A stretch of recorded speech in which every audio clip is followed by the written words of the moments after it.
Hey, kamusta? Have you ever caught yourself saying, hindi ako naniniwala sa Diyos? Maybe for you, religion feels fake, and maybe life hit hard, that's why right now you're questioning everything. And you know what? It's okay. I understand. There's no judgment here. But can I just share something? According to John 3:16, for God so loved the world that He gave His one and only Son, that whoever believes in Him shall not be perished but have eternal life.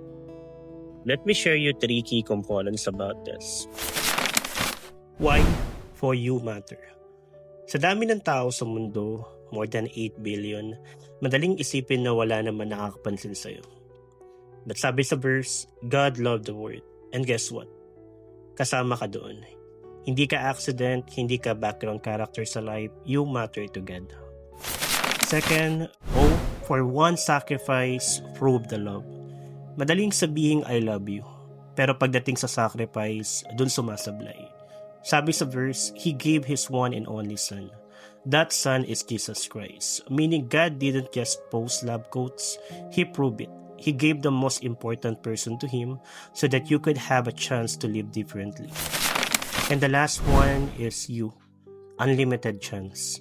Sabi whoever believes, hindi sinabing whoever is perfect, whoever is religious, whoever goes to church every Sunday.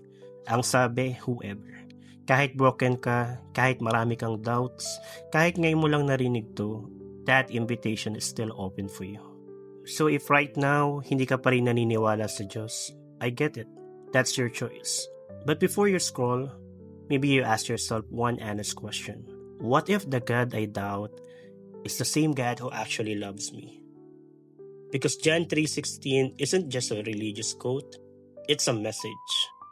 A reminder that you matter, one sacrifice proved that love, and unlimited life is being offered. And remember, hindi ito para sa perfect people, hindi ito para sa religious lang, para to kahit sino. And maybe this message today is exactly for you.